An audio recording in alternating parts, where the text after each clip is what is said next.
Presenta De la Ribera Empanadas. www.delarribera.com.uy. El gusto sano de la empanada horneada. Bueno, no puede ser. Bueno, muy bien. Decía Colache que tenemos que hablar de lo que tenemos que hacer o de lo que podemos hacer. Porque algunas de las soluciones uno escucha que estarían bastante claras con respecto al escurrimiento de nutrientes hacia los principales cursos de agua. ¿Tenemos algún otro problema también, sobre todo en el interior, con respecto a las obras de saneamiento de algunas ciudades muy importantes que todavía están, no sé si tiene que ver directamente con la cianobacteria, pero contribuyen al Sí, tiene que ver también si el tratamiento de aguas residuales no es el adecuado, también esas aguas aportan fósforo y nitrógeno a los cursos de agua. Es otro origen, que incide menos porcentualmente, claro. Pero acá hay que actuar sobre todas las causas. Ustedes recordarán que en el año 2013 se implementaron una serie de medidas para el río Santa Lucía, después de un suceso que hubo de problemática del tratamiento del agua por algas que estaban en ese caso frente a la planta de Aguas Corrientes. Y esas medidas en estos años se han implementado con mayor o menor fuerza e intensidad.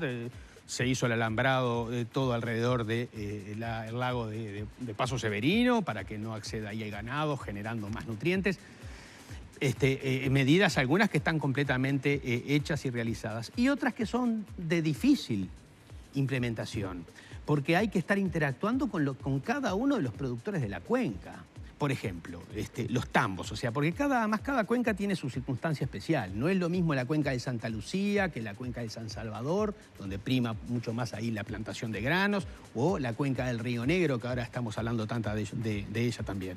Santa Lucía no solo tiene sus particularidades, como es el tema de la lechería, sino que además tiene la planta de potabilización donde se abastece el 60% de la población. Bueno, acá estuvieron personas, vecinos y hasta un alcalde hablando pestes de los limos, los barros y... Sí, son cosas distintas. Podemos rápidamente tocar el tema del tratamiento de los lodos de Aguas Corrientes. El tema de los lodos, que data de hace décadas, efectivamente genera un cambio morfológico aguas abajo de la planta en el río. No tiene nada que ver, no aporta nutrientes para las cianobacterias, no hay que confundir esos, son dos temas distintos, ni tampoco se ha demostrado que tenga ningún otro tipo de contaminación química al río. Lo que hace es provocar un bajo fondo, un cambio morfológico en el río, en una longitud que, bueno, de 1.000, 1.500 metros, es una zona donde además nadie accede si no es por barco. Esto no quiere decir de que yo desprecie el tema, pero en un país donde tenemos recursos limitados y OCE justamente ha cambiado obligada por las circunstancias y lo bien que hace en estar invirtiendo en plantas de tratamiento, donde no recupera un peso de tarifa porque no se incorpora ningún usuario nuevo, a cuando se hace una nueva red de saneamiento, una nueva red de agua potable, es decir, no se recupera un peso y está, sin embargo, invirtiendo una fuerte cantidad de dinero en las plantas de tratamiento y tiene que hacerlo y hasta debería hacer más de lo que puede hacer, porque acá OCE solamente se abastece se alimenta por su propia tarifa, casi único en el mundo, pero la pelea muy bien. Y en ese contexto yo me pregunto, ¿qué es prioritario como inversión? No tengo que tomar la decisión, por suerte. Pero si a mí me preguntan, yo postergo la obra del tratamiento de lodos, que son decenas de millones de dólares, más una operación para la disposición de ese lodo de 10 millones de dólares anuales. Entonces, la verdad que frente a otros problemas, yo mantengo el bajo fondo de ese tramo del río Santa Lucía. ¿Por qué decía que hay que hacerlo productor a productor? ¿No se puede tomar una legislación general para los terrenos linderos? Hay legislaciones, hay medidas e incluso consensuadas con los productores, porque los acuerdos existen. En el caso de los tamberos, por poner un claro ejemplo, es un sector, digamos, que ha tenido muchos problemas últimamente y que tiene que hacer obras que les implican costos. En cada uno de los tambos hay que hacer determinadas recirculaciones fundamentalmente de las aguas del propio proceso, que tienen que ser de alguna forma tratadas, y eso implica costos. Entonces, para que los tamberos realmente puedan hacer eso hay que darle las posibilidades, y del Estado son inversiones privadas. Entonces lo que se puede hacer es no solo capacitarlos técnicamente para que ellos tengan todo el conocimiento y sepan qué hay que hacer, que no tengan que contratar técnicos de su bolsillo, y además créditos blandos. Pero aún con créditos blandos hay tambos y tambos. Los tambos que tienen más de 500 vacas, los tambos grandes, bueno, esos digamos tienen la capacidad de resolverlo. Pero después hay una cantidad de tambos pequeños que entonces hace que las medidas tengan su lentitud. La zona buffer. La zona buffer es el tramo, digamos, que no se permite, digamos, hacer plantación a los bordes de los ríos y arroyos para que justamente oficien de retención de los nutrientes. Bueno, el definir una zona buffer implica, digamos, que el campo deja de ser productivo en ese ancho. Entonces está la eterna discusión si son 50 metros, 100, 80, y si es en todos los cursos de agua, si es en los arroyos, si es en las cañadas. Entonces todo eso, digamos, son decisiones. Y ni que hablar el uso de básicamente fertilizantes. es lo mismo, porque de la cañada va al arroyo, del arroyo va sí, ya siempre hay una cuenca. Claro, pero en definitiva es, digamos, sobre toda la línea Claro. de los cursos de agua que actúa, donde uno puede actuar en determinadas líneas. ¿Y de cuánto tendría que ser la zona buffer? Bueno, ahora está, a eso iba. Después de estos 5 años que estuvieron implementadas estas medidas, que dieron resultados interesantes, porque, digamos, en el río Santa Lucía, por ejemplo, hemos entrado en una meseta, no ha habido incremento en la cantidad de fósforo y nitrógeno, sino que estamos en un nivel parejo, por supuesto que el objetivo es bajarlo, pero ahora podemos hablar sobre lo que se puede esperar en aspectos temporales en estos planes de acción.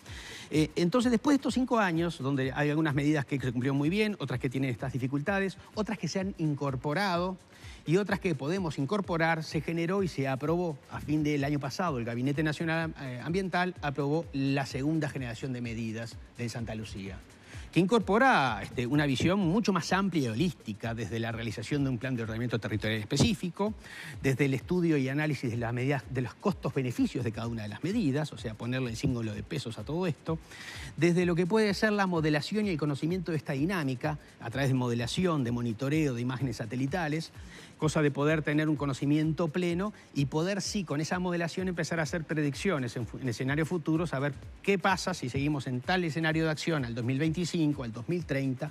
Este es un proceso lento, porque, digamos, el fósforo y el nitrógeno no solo está contenido en la propia agua, sino también en los sedimentos de esos ríos. Y entonces, por equilibrio de presiones, cuando uno saca el fósforo, digamos, del agua, empieza ese fósforo, digamos, del fondo del río a seguir actuando. Entonces, eso es un proceso lento.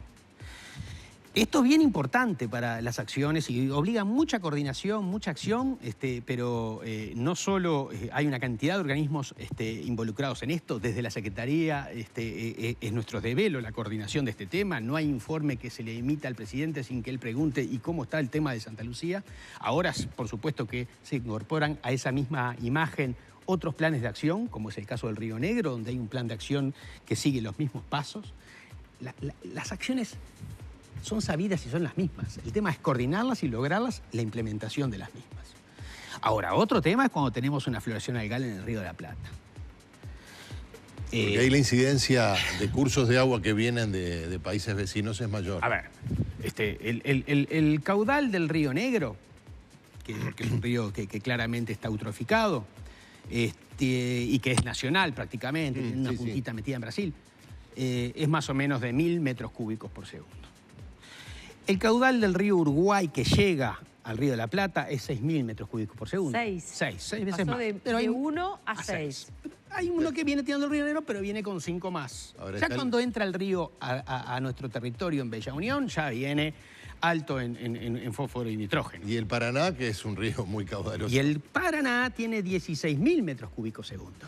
1, 6, 16. 1, 6, 16. O sea que de 24, el Río Negro tiene 1.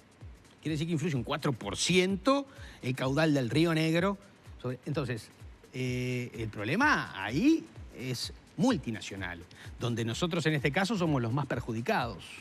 Entonces, con las dificultades que estábamos poniendo expuestas sobre lograr un plan de reducción de fósforo y nitrógeno en el río Santa Lucía, que es todo nuestro, imagínense lo que es lograr que haya un programa de acción de medidas similares, porque las medidas son las mismas. Estoy pensando en Cancillería uruguaya, negociando con Cancillería de Bolsonaro, hablando sobre pero además, regular los saltos del río Uruguay. La dificultad, porque todas estas acciones, ¿qué es lo que en el fondo traen y dificultan? De que en el fondo el concepto es el desarrollo sostenible. Porque claro, si es solamente defender el medio ambiente y ese fuera el único paradigma que tenemos que manejar, no se produce más, señores, no se planta más soja, no hacemos una represa más para riego, claro. Pues somos el primer país en prohibirlas y entonces no tenemos más nutrientes en los cursos de agua. ¿Y de qué vive la población? Entonces, el desarrollo sostenible es un correcto equilibrio entre el ambiente, la producción y también los aspectos sociales y culturales. Colache, tengo una pregunta de una televidente o de un televidente. Dice que lo consulta si es posible utilizar agua subterránea. Por ejemplo, plantea del acuífero Raigón u otro para el consumo de agua de la población. El consumo de agua de la población hoy, como ustedes saben, o se tiene muchos servicios que son independientes. Hay el más grande que abastece a Montevideo y su zona metropolitana desde agua corriente, pero después tiene muchísimos servicios, 100 y pico, en todo el país. Varios de ellos son, el suministro de la fuente de agua son pozos. O sea que es muy frecuente, incluso algunos suministros importantes, de ciudades importantes, suministros desde pozos. Tenemos que despedirlo, pero le hago una pregunta que creo que puedo responder hasta yo, pero por las dudas usemos al invitado, que es el técnico. ¿Por qué motivo las cianobacterias no aparecen en las playas del río Uruguay? Porque también es agua dulce y también están más tibias. Yo he visto floraciones algales en el río Uruguay de orilla a orilla. ¿A qué altura? Me recuerdo una en Bella Unión. ¿En Bella Unión? No, en el año 2008. Ah. Terrible fue, porque además era una concentración tan alta de cianobacterias que realmente estuvo muy estresado, digamos, el tema de la potabilización del agua en ese caso. Pero la floración era de orilla a orilla, era una cosa impresionante. No afecta, si se trata adecuadamente, el agua potable, la potabilidad del agua que consumimos. Bueno, OCE tiene las posibilidades y conoce las técnicas para potabilizar aún eso, y está muy bien que haga las inversiones, que también son millonarias, porque en esto hay que ser redundante. Claro. O sea, hay que tenerla... No nos podemos quedar sin agua. Sí, no, claro. Hay que tratar de que las cianobacterias no proliferen, pero también hay que tratar de que los procedimientos de agua igual estén. Hay un tema vinculado ahora con lo que es la costa y las cianobacterias.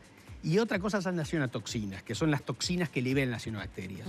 Y yo digo esto, que creo que es importante para que no se generen falsas confianzas en la población. Hoy tenemos muy bien puesta la bandera sanitaria en una playa donde aparecen las cianobacterias. Pero, sin embargo, no quiere decir que esas cianobacterias estén emitiendo cianotoxinas, porque eso lo hacen en determinados momentos de su ciclo. Entonces hay gente que con el calor dice yo me baño igual, se baña y no le pasa absolutamente nada. Claro. Por suerte. Pero capaz que la gente con el tiempo piensa esto de las cianobacterias... es un cuento, claro. Es un cuento. Es una exageración. No es así, porque puede ligarse el momento donde las cianobacterias están liberando cianotoxinas. No siempre lo hacen, pueden hacerlo y nosotros no sabremos la diferencia. Para saberlo hay que hacer un análisis específico cuyo resultado demora horas. No vamos a estar pretendiendo de que esté haciendo ese análisis constantemente para poner o sacar la bandera. Gracias, ingeniero. Gracias. Ha sido un gusto recibir al secretario nacional de Ambiente, Agua y Cambio Climático y presumo, auguro y me atrevo a decirlo públicamente, volverá. Gracias. Volverá y estaremos con él nuevamente. Bueno, vamos a una pausa, pero antes saber que Rayito de Sol te invita a disfrutar el verano con su nueva línea de alta protección resistente al agua. Productos hipoalergénicos y de fácil aplicación Rayito de Sol, con todos los avales que las pieles más sensibles necesitan. Disfruta el verano y cuida a tu familia con los protectores solares Rayito de Sol. Rayito de Sol te protege más que siempre. Distribuidor exclusivo Eduardo Chiape. Volvemos en instantes, amigos. Están nuestros invitados Marcos Otegui y Pablo Abdala. Pablo Abdala y Marcos Otegui, senador Otegui del Frente Amplio, diputado del Partido Nacional Abdala.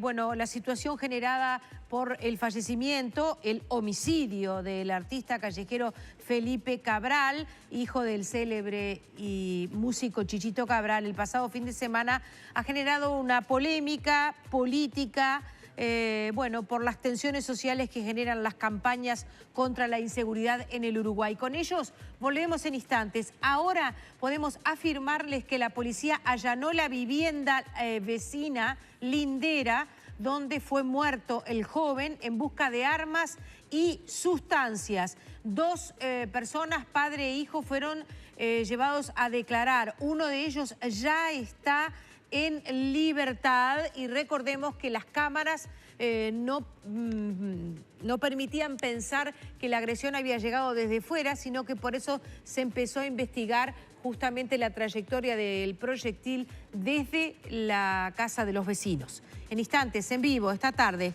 y en casa.